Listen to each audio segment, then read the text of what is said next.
बिस्मिल्लाहिर्रहमानिर्रहीम। मैं मोहम्मद हसन ज़मान Hasan sir coaching channel में सबका खैर मकदम है।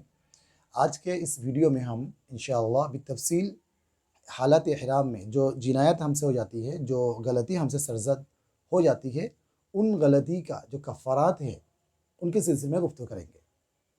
तो मैं उम्मीद करता हूँ कि इंशाअल्लाह इस वीडियो के आखिर तक देखने के बाद आपको फिर दम के सिलसिले में कोई डाउट बाकी नहीं रहेगा। तो चलते हैं। हालत इहराम में 3 किस्म की गलतियाँ हैं, बल्कि आप कहें 4 किस्म की गलतियाँ हैं। कुछ गलती ऐसी हैं जिन गलती को करने की वजह से आपको बुदना देना होगा। ये बुदना का लफ्ज़ हो सकता है कि किसी के पास नया हो, तो ये फ़िक़्ह की किताबों में ये लफ्ज़ बहुत इस्तेमाल हुआ है। बुदना अरबी का लफ्ज़ है। इसका मतलब है वो जानवर जिस जानवर में 7 हिस्से होते हैं, जैसे ऊँट हो गया, गाय हो गई और भैंस हो गई। और कुछ, ये तो एक किस्म हो गया। और हालत इहराम में जो गलती होती है उसकी दूसरी किस्म है कि उसमें दम देना होगा। दम कहते हैं जैसे बकरी और दुम्बा या इस जैसे जो जानवर है जिसमें कुर्बानी करते वक्त हम सिर्फ एक ही हिस्सा मानते हैं, उस तरह के जानवर को दम कहते हैं। तो हालत इहराम में कुछ गलती ऐसी भी होती हैं जिसको सिर्फ एक दम देने से वो जिनायत बौ कफ़ारा अदा हो जाएगी। और तीसरी किस्म की गलती कुछ ऐसा है जिसको करने से आपको ना तो बुदना देना होगा ना दम देना होगा, बल्कि आप अपनी तरफ से सदाक़तुल फ़ितर के जो मिक़दार हैं उतना मिक़दार आप निकाल लें अपने पैसे से और उसको फिर आप तक़सीम कर दें, गरीबों को आप दे दें। चौथा है कि कुछ गलती ऐसी हैं जिसमें ना तो आपको बुदना यानी बड़ा जानवर देना नहीं होगा, दम भी देने की ज़रूरत नहीं है और सदाक़तुल फ़ितर की भी मिक़दार आपको देने की कोई ज़रूरत नहीं है, बल्कि आप अपनी तरफ से जो भी मिक़दार आपको मुनासिब लगे आप निकालें और दे दिए। तो ये 4 किस्म की गलती है। तो इन 4 किस्म की गलती में कैसी गलती हैं जो करने से ये चारों किस्म की चीज़ें वाजिब हो जाती है, हम तफसील से आपके सामने बयान करेंगे। आप आखिर तक देखते रहें इंशाअल्लाह। तो सबसे पहले बुदना सिर्फ 3 सूरतों में वाजिब होती है, सिर्फ 3। यानी ये 3 गलती हाजी साहब से या हज्जन साहिबा से सरजद हो जाती है तो फिर आपको बड़ा जानवर कफ़ारा में देना होगा। सबसे पहले, अगर कोई बंदी तवाफ़ ज़ियारत से पहले अपनी बीवी से फ़िज़िकल रिलेशन करते हैं यानी जिमा करते हैं, तो ऐसी सूरत में उनको बुदना देना होगा। दूसरी सूरत जहाँ पे बुदना देना होगा वो है कोई शख्स वो तवाफ़ ज़ियारत जनाबत की हालत में जुनूबी होने के साथ, मतलब जुनूबी है इसी हालत में वो तवाफ़ ज़ियारत कर रहा है, तो ऐसे शख्स पर भी बुदना देना होगा। और तीसरी सूरत जो मस्तूरात के साथ मुताल्लिक़ है कि हालत हैज़ में अगर कोई मस्तूरात वो तवाफ़ ज़ियारत करती हैं तो उनको बुदना देना होगा। तो ये 3 सूरत है। एक तो तवाफ़ ज़ियारत से पहले जिमा, दूसरी सूरत के जुनूबी हालत में यानी जुनूबी शख्स अगर तवाफ़ ज़ियारत करे, चाहे मर्द हो या औरत हो, कोई भी हो, और तीसरी सूरत सिर्फ मस्तूरात के साथ मखसूस है, वो है कि हालत हैज़ में तवाफ़ ज़ियारत करे। तो ये 3 सूरत हो गई है जहाँ पे बुदना ही देना होगा, दम से काम नहीं चलेगा। उसके बाद हम आते हैं दम। कौन सी गलती है जिसको करने से दम देना होगा। तो इसमें बहुत सारी वजूह हैं। आम तौर पर आप ये समझे कि इहराम के जो ममनूआत हैं, जैसे सर का ढकना है, सिला हुआ कपड़ा मर्दों के लिए ना पहनना है, खुशबू लगाना है, उसके बाद फिर पैर का ऊपर का जो हिस्सा है वहाँ पे आपको मर्दों के लिए उसको खोला रखना है, चाहे हवाई चप्पल पहनना है।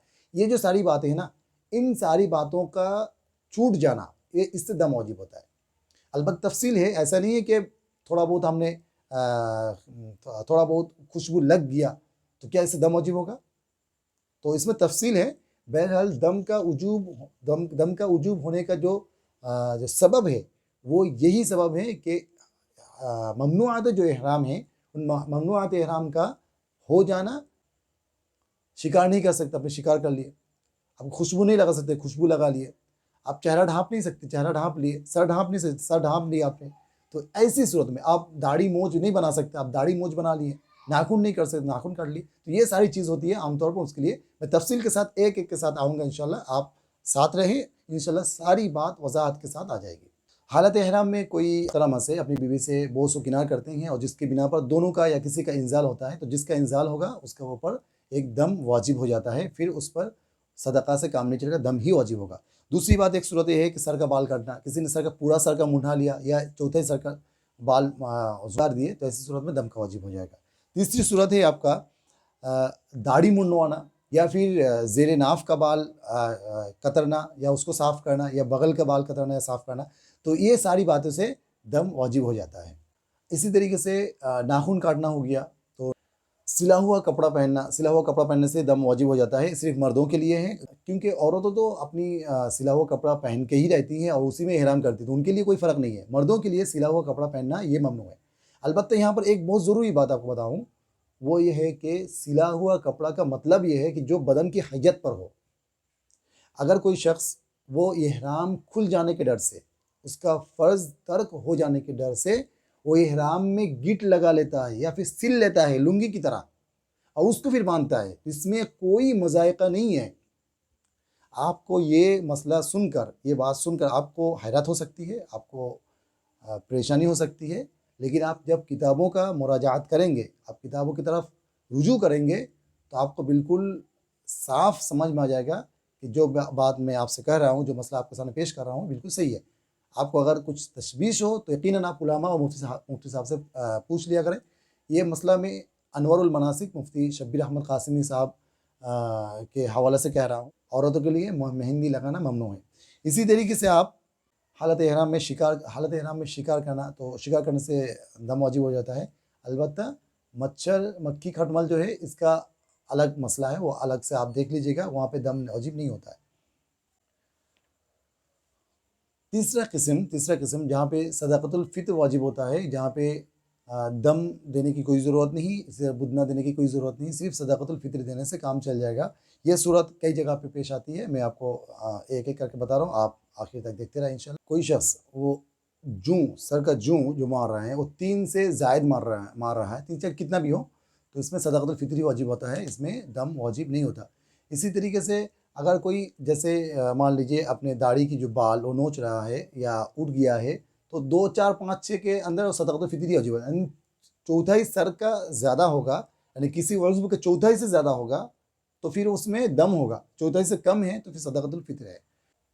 और जिसमें कुछ नहीं है लेकिन हमको लगता है कि ये गलत है, जैसे मान लीजिए हमने वज़ू किया तो दाढ़ी में हमने खिलाल हो गया, तो उसमें जो है हमारी दाढ़ी 1-2 निकल गई, या सर में हमने हाथ फेरा तो सर का बाल 1-2 उठ गया।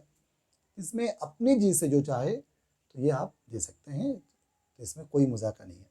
एक आखिर में एक बहुत इम्पोर्टेंट बात आपको कहना चाहूँगा, यहाँ से जितने हुज्जा जाते हैं तो वहाँ पे कुछ लोग ऐसे होते हैं जो कहते हैं कि आपको तो गलती हो गई होगी, आप एकदम दे दीजिए। हज के बाद एक आम तौर पर होता है, और इसको लेकर तकरीबन मेरे ख़्याल से 80% लोग जो हाजी जाते हैं, चूँकि एक मरतबा जाते हैं और इहराम में तो कुछ गलती हो ही जाती है, तो वो समझते हैं कि गलती हो गई तो एक दम तो देना होगा, और इसी का फ़ायदा लेकर कुछ लोग वहाँ पे हुज्जाज इकराम से दम का पैसा लेते हैं और फिर वो दम देते हैं और उसमें एक मुनाफ़ा लेते हैं। देखिए, मुनाफ़ा लेना कोई गलत बात नहीं है, आप कोई काम कर रहे हैं तो मुनाफ़ा आप ले सकते हैं, लेकिन दम अगर वाजिब नहीं है और फिर दम वाजिब करवा कर, उसको बोल कर, उनको समझा कर उनसे आप दम का पैसा निकाल रहे हैं, फिर दम दे रहे हैं या नहीं दे रहे, वो अलग बात है। अगर दे भी दें लेकिन आप तो गलत बोल के ले रहे हैं ना।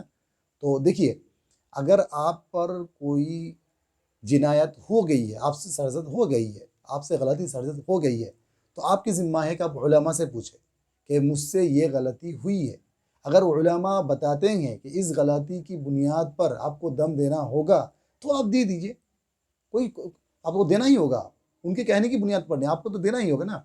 अगर एक गलती हुई तो एक दे दीजिए, 2 गलती हुई है तो 2 दे दीजिए, आपको जितनी गलती हुई उतनी ही आपको देना ही होगा, ठीक है। अगर आपको बुदना देने की नौबत है तो बुदना आपको देना होगा, अब दम देने से काम नहीं चलेगा। तो मेरा मशवरा ये है कि आप उलमा से पूछ लिया करें कि ये गलती हमसे सरजद हुई है, इस गलती की बुनियाद पर हमको क्या देना होगा। उलमा जो बताते हैं आप उसी को कीजिए, और ना फिर जैसे मान लीजिए कुछ गलती हो गई होगी, उसकी बुनियाद पर एक दम दे रहे, तो एक क्यों दे रहे हैं, हो सकता है 5 गलती हुई है तो 5 दम दे दीजिए ना, तब नहीं देंगे।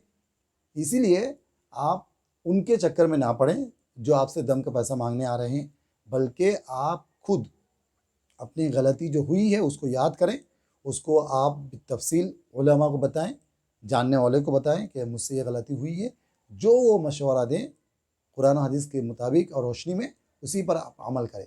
ہو سکتا ہے کہ آپ پر دم ہوا ہی نہیں، ٹھیک ہے، اور یہ بھی ہو سکتا ہے کہ آپ پر 2 دم واجب ہو گیا، تو اگر 2 واجب ہوا تو 2 دینا ہوگا، اگر نہیں ہوا تو پھر نہیں دینے کی ضرورت ہے، کچھ دینے کی ضرورت نہیں ہے۔ تو اسی لیے ان کی بات پر نہ آئے، بلکہ علماء سے اس کا مشورہ کریں، علماء سے مسئلہ پوچھ لیں، علماء جو بتاتے ہیں اس پر آپ عمل کریں۔ میں امید کرتا ہوں دم کے سلسلے میں آپ کو ساری بات تفصیل کے ساتھ آ گئی ہے۔ برائے کرم اگر آپ چینل میں نئے ہیں تو ضرور سبسکرائب کر دیں، تاکہ حج کمیٹی آف انڈیا کے ہر سرکولر آپ تک اور حج کے تمام احکامات آپ تک اوتھینٹکلی اور صحیح طور پر پہنچا سکے۔ جزاک اللہ خیر۔